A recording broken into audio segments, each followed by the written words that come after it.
This is the Spirit and Wellness Show. News and information from a higher perspective. With your host, Harry Wilkinson.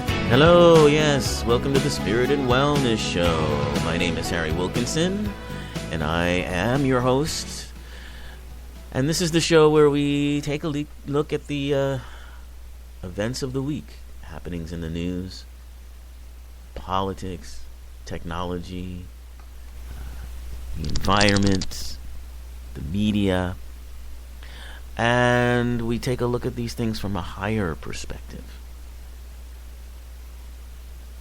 We take a look at them from the point of view of the metaphysician, or the spiritual seeker, if you will.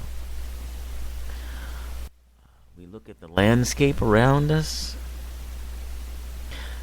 everything that we're interacting with, and we begin to form an understanding, or at least we try to, that we are creating this world around us. And while it seems very compelling and very real and very all-encompassing, it is not the truth of who and what we are. It's not even real. It's just a creation of ours. And we've created to accomplish certain things, to experience certain things, that at the highest level of our being, of who and what we are, we can't experience. Because at the highest level, we are one. Divine mind is a term I like to use. But we are beyond the ideas of weakness or fear or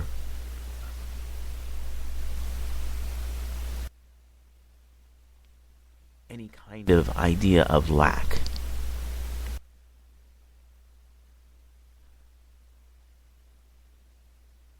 But what we do, interestingly enough, when we create our world in the outer, if you will, we create a version of ourselves, an avatar, if you will. And within the parameters of that avatar, we create an idea, a belief, if you will, that you can be weak, that you can have fear, that you can lack.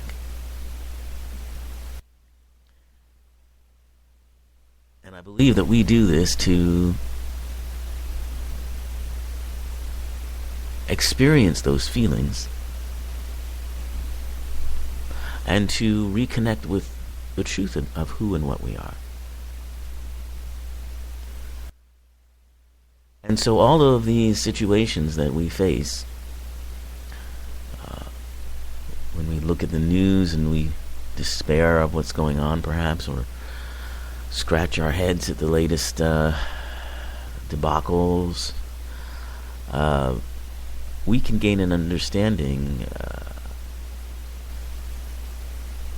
about truth by going into those and finding the energy within, recognizing that we've created all of this. And then we can begin to have a better understanding, or a different understanding, of what truth really is. I know it's pretty heady stuff, but it works. It really works. Because most importantly, it gives you a sense of empowerment. It re-empowers you in a way. Because it is so easy, particularly with the technology we have today, where 24/7 we are sort of bombarded with things, and it's easy to get overwhelmed. It really is. It's easy to fall right back into the belief that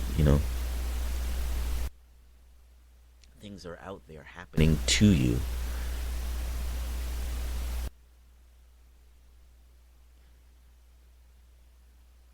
Things that you have no control over.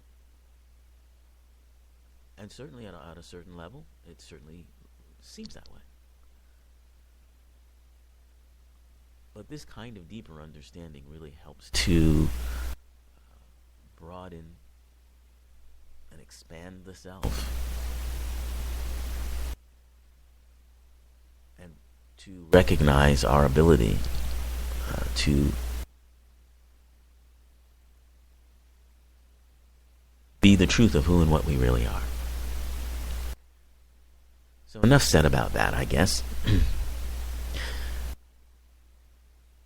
Now on the show we talk about whatever happens to be running around in our media-rich environment these days. Certainly an awful lot to talk about in the news. There's certainly an awful lot to talk about regarding politics, particularly. But I think today, while we could focus on any or all of those things, I think today, suffice it to say that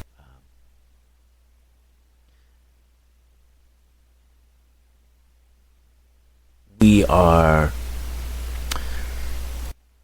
well, shall we say we are experimenting with concepts of truth and what truth is.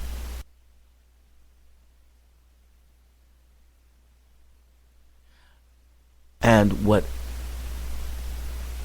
constitutes a breach of trust. What constitutes a lack of true spirit, if you will. What is reality? What is illusion? We are experimenting with these questions. And we've been experimenting, actually, if you look at popular media and films and books, we've been experimenting with this for a while. We've been having a dialogue through these stories about what reality is, what is the truth, what is illusion.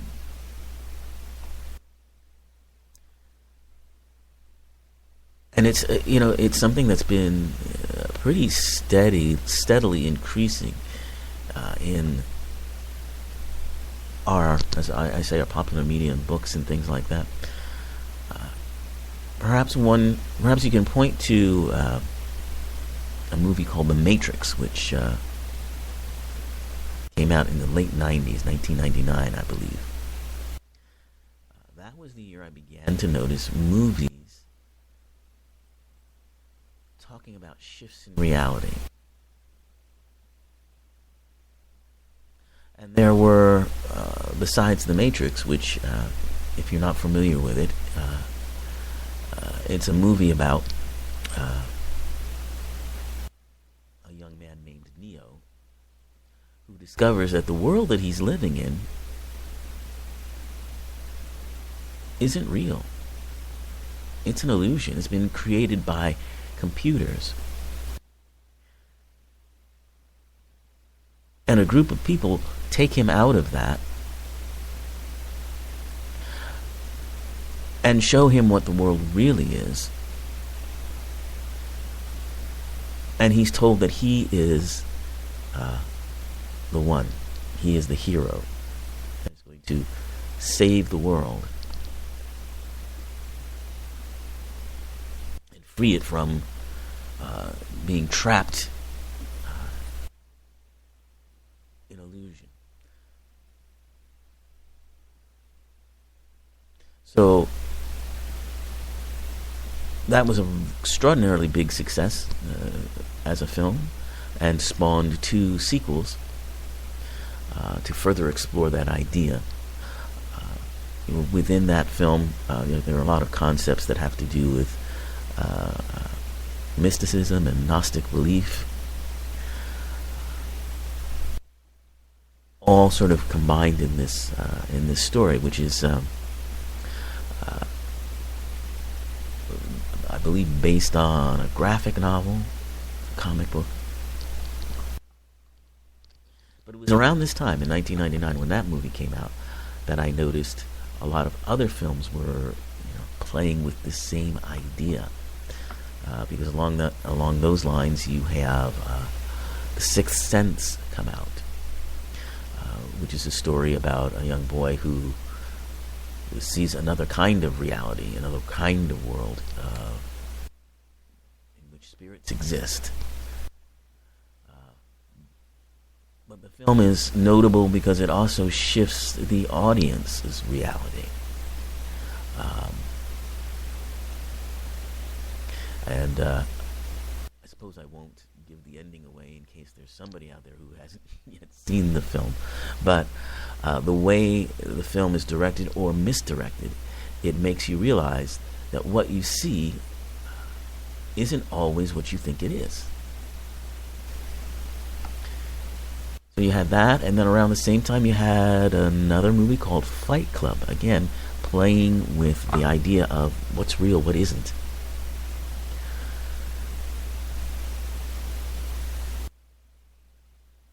And that sort of began this trend of movies that I think now they actually have a genre term for it called mind-bending movies, where things aren't what they seem.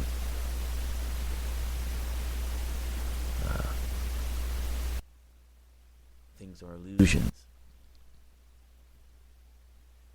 or illusions are truth, or some combination of that. And it interestingly has coincided with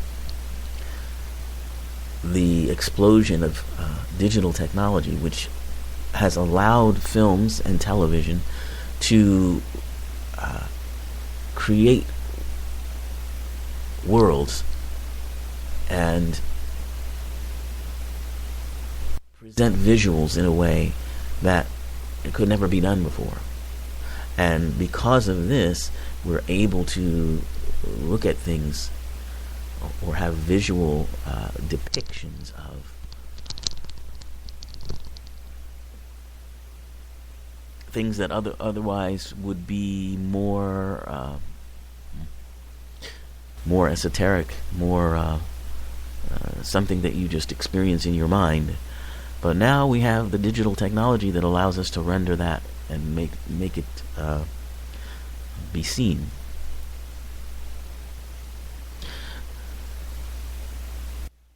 So now this is that's 1999. So we're almost 20 years into that trend, and it's still going strong. If you look at most recently on television, there have been shows like Mr. Robot on USA, which is all about that, sorting out what reality is.